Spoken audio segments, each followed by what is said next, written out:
Le vamos a preguntar a Carles Torrijo, que es director de sueldospúblicos.com, sobre este asunto. Carlos, buenas noches. Hola, muy buenas noches a todos. Estamos viendo que los bienes de Pablo Iglesias en 2014 sumaban 58.698 euros y después de convertirse en eurodiputado, que fue su primer cargo político y por el que cobraba, lógicamente, hoy supera los 352.000 euros. Y te pregunto, ¿se corresponden los sueldos que ha tenido con los ahorros que ahora mismo presentas? Con las cifras que tenemos, evidentemente que no. Hay que reconocer que en 2014 su primer sueldo público como eurodiputado rozaba los 8.000 euros brutos, más otras cargas de asistentes, y ahí sí que tenía sueldo limitado. Pero ahora, por ejemplo, en que va a cesar como vicepresidente, su sueldo es de 6.645 euros brutos al mes, 12 pagas anuales. Lleva poco más de un año en el cargo. Y antes era un diputado que podía ser portavoz, tendría también un sueldo como de 6.000, 7.000 euros brutos anuales, más la indemnización libre de impuestos del Congreso de los Diputados de 935 euros. Con los datos que ha publicado el BOE, es evidente que no se corresponde. Sí que es cierto que este señor ha sido durante años autónomo y ha declarado en algunos documentos que se han publicado ingresos por valor de 50.000 euros por su productora audiovisual. Por su productora. Bueno, por ejemplo, la declaración actualizada de bienes, el documento recoge un patrimonio bruto de 539.880 euros, que se desglosa en bienes inmuebles por valor de 233.282 euros, cuentas bancarias 111.098 euros, un seguro de vida por 187.500 euros y otro tipo de bienes valorados en 8.000 euros. También declara una deuda de 231.000 euros, lo que deja su patrimonio neto en 352.380 euros. 7 veces más que en 2014. Dices tú que con los sueldos que ha tenido no llegan a sumar este neto, concretamente. Una cosa, el sueldo público, si nos atendemos al reglamento interno de Podemos, hasta el año pasado, que solo podían cobrar 3 veces el salario mínimo interprofesional, más algunas excepciones por medio sueldo por hijo a su cargo con un tope de 2, o personas dependientes, es evidente que o ha ahorrado mucho o no cuadran esas cifras. Es que tenemos que tener en cuenta que tiene un sueldo limitado, no el sueldo público realmente. Interpretamos también, como ha dicho Ramón Espinar, un excompañero suyo, que hay otro patrimonio que no corresponde solo con los ingresos, porque este señor tenía una nómina.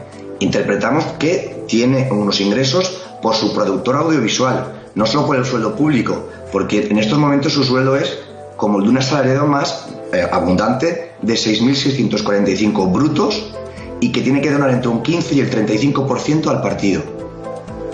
Y luego, Carles, también ha cambiado algo más dentro de esa normativa dentro de Podemos, como los planes de pensiones. ¿Pueden tener los altos cargos de Podemos planes de pensiones? Porque aparecen en el registro uno de cada uno. Bueno, en el código interno de Podemos nosotros no hemos detectado nada sobre el tema de los planes de pensiones. Sí que es cierto que esto es una noticia que acabamos de sacar en Sueldos Públicos, que de los 22 ministros más Pedro Sánchez, 13 ministros reconocen tener un plan de pensiones o seguro de vida. El más alto ya sabemos que es el del señor Manuel Castells, el de Ministerio de Universidades, de 1,4 millones por un seguro de vida. Hay algunos que dejan la casilla en blanco, según lo que hemos visto en el Boletín Oficial del Estado. Pero esos planes de pensiones, tanto de la señora Montero como de Pablo Iglesias, chocan sobre todo con muchísimas personas de su electorado, porque con esas edades ya cuesta mucho ahorrar como para tener también un plan de pensiones. Como ha dicho la señora Montero, parte de su patrimonio corresponde a herencias que ha recibido, pero con los sueldos actuales, sería imposible ahorrar tanto y además meterse en la hipoteca que se metieron en Galapagar.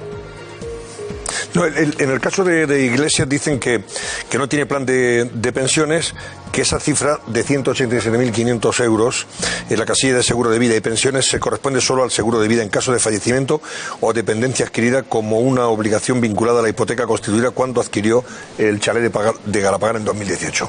No estaríamos hablando de pensiones. Y en el caso de Irene Montero, ella es verdad que tuvo una herencia, en 2018 cobró una herencia de 244.000 euros tras la muerte de su padre. Exacto. Pero recordamos, para los espectadores, entre los dos el matrimonio suma al mes en sueldos públicos unos 12.800 brutos, más la iniciación del Congreso, que son 935 cada uno, unos 1.800 libres de impuestos. Esos son los ingresos que entran en esa familia de Galapagar. Casi 13.000 brutos y 1.800 libres de impuestos.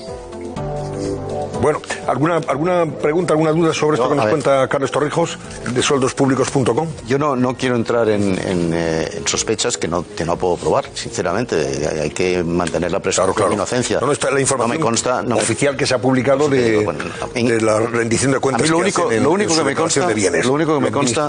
me consta, Antonio, es que esto tiene muy poco que ver con las proclamas que hemos recibido del modo de vida, que sería el modo progresista de vida, según los estatutos y según la normativa que nos ha dado el señor Iglesias. Pero claro, el chalet tampoco y otras muchas cosas no se corresponden. Pero yo no tengo ningún motivo para ver que eso sea delictivo, y tener un plan de pensiones no es delictivo, y tener un seguro de vida no es delictivo en absoluto. Naturalmente que no. ¿Sabes lo que es delictivo? Y voy a volver otra vez a lo mismo. Lo que es delictivo es estar desempeñando un puesto público y no estar trabajando para ese puesto público. Eso sí que es delictivo.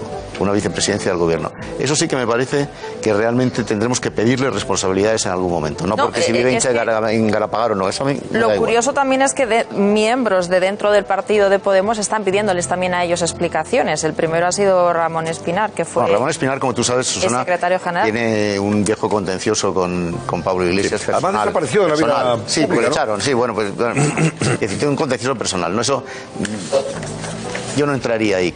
Yo simplemente digo que es que a mí el hecho de estar ocupando una posición privilegiada pública, con todas las ventajas que eso tiene, porque los tiene muchas ventajas, y no estar desarrollando una labor acorde con la que se necesita de un vicepresidente del gobierno, nada menos, y mucho menos en estos tiempos que estamos viviendo, en que el país está viviendo una crisis muy seria, eso sí que me parece delictivo, la verdad. No debe estar en ninguna parte del Código Penal seguramente, pero responsabilidades políticas, pero al final, claro que tenemos que pedirlo. De los más ricos del Consejo de Ministros. Yo sí que le quiero hacer una pregunta. Pues aprovecha. ¿Es posible conocer, además de los datos del patrimonio, el número de teléfono y el nombre del asesor financiero del matrimonio Iglesias Montero? Para llamarlo. Eso supongo que es la pregunta va con broma. Sí, es una broma. Oficial del Estado. Es que no cuadran los números por ningún sitio. No cuadran. No, ojo, y otra cosa, hablamos muchas veces, como el mismo documento de la declaración de bienes y rentas que se publica en el Congreso, tenemos que dar buena fe y fiarnos de los datos publicados en el Boletín Oficial del Estado, que hay buena fe, que están fiscalizados, porque los del Congreso, que nosotros llamamos, nos reconocieron que no tienen validez jurídica y nadie los vigila ni los certifica. O sea, que puedes dar datos certeros o maquillados. Claro. O erróneos. Y siguen publicados ahí durante toda una legislatura. Da igual, o se equivocan, ponen cantidades brutas y luego hay que poner netas. A nosotros nos reconocieron que es un documento, el del que se publica en el Congreso, que no está fiscalizado.